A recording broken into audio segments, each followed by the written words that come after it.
খড়দার tata গেটে পথচারীর মাথায় ধারালো অস্ত্র দিয়ে আঘাতের অভিযোগে ধৃত অটো চালক।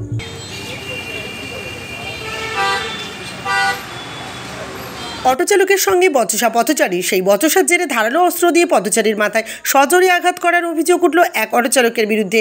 চাঞ্চল্যকর ঘটনাটি ঘটেছে রবিবার সকালে খড়দা থানার টাটা গেট সংলগ্ন বিটি রোডে। আক্রান্ত পথচারী টিটাগড় বিবেকনগরের বাসিন্দা দীপেন মণ্ডল জানান, এদিন সকালে টিউশন থেকে ছেলেকে নিয়ে তিনি বাড়ি ফিরছিলেন। সেই সময় টাটা গেটের কাছে হঠাৎ করে অটো দাঁড় করানো নিয়ে চালকের সঙ্গে তার কথা কাটাকাটি হয়। দীপেনবাবুর অভিযোগ, অটোর সিটের নিচ থেকে ধারালো অস্ত্র বের করে সজোরে তার মাথার পিছনে আঘাত করে। স্থানীয়রা ছুটে এসে আক্রান্ত দীপেনবাবুকে খড়দার বলরাম হাসপাতালে চিকিৎসার জন্য নিয়ে যায়। যদিও খড়দা থানার পুলিশ অটো সহ চালককে গ্রেপ্তার করেছে। আমি সকালবেলায় ছেলে পড়তে এসেছিল, প্রাইভেট টিউশনে পড়তে এসেছিল। তো ওই টিউশন থেকে নিয়ে ফিরছি, তো আমাদের ওখানে যে বাম্পারটা নতুন করা হয়েছে, ওই বাম্পারের ওখানে সব গাড়ি স্লো হয়। তো ওই গাড়ি ওই অটোটাও স্লো হয়ে মাঝখানে হঠাৎ করে দাঁড়িয়ে গেছে। আমরা বললাম, দাদা এখানে দাঁড়াচ্ছেন কেন, আপনি একটু এগিয়ে বাদিকে ফাঁকা এগিয়ে দাঁড়ান।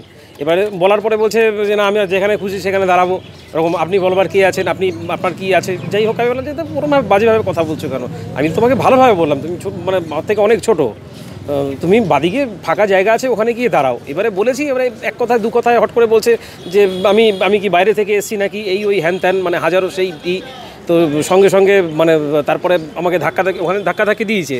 তারপরে গাড়ির ওই সিট তুলে হঠাৎ করে কি ওখান থেকে হঠাৎ করে ভয়ানক টাইপের একটা অস্ত্র আর কি, সে লোহার অনেক বড়, ওটা দিয়ে প্রথমে একবার আমাকে মারলো। আমি কোনো রকমভাবে সেভ করলাম। তারপরে আমাকে পেছন দিক দিয়ে এসে এত জোরে আঘাত করলো, মোটিভ আমি বুঝতে পারলাম না যে অ্যাকচুয়ালি কী মোটিভ, যে আমার সাথে কোনো শত্রুতা নাকি। আমি তো এরকমভাবে কোনো দিন কারোর সাথে আমি কারোর সাথে সেরকমভাবে মেলামেশা করি না। তো যাই হোক, আমি বললাম যে যাই হোক, ওখান থেকে কোনো রকমভাবে আমি পালিয়েছি আর কি।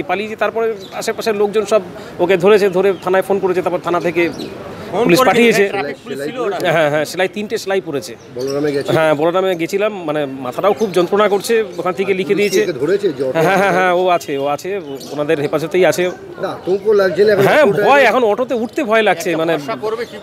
মানুষ কি করে একটা অটোর উপরে মানুষ বাচ্চা কাচ্চা নিয়ে যায়, বউ, হ্যাঁ, জীবনও চলে যেতে পারতো। ও যত জোরে মেরেছে জীবনও চলে যেতে পারতো এখান থেকে। যাই হোক, পরিস্থিতি খুব একটা ভালো নেই আর কি।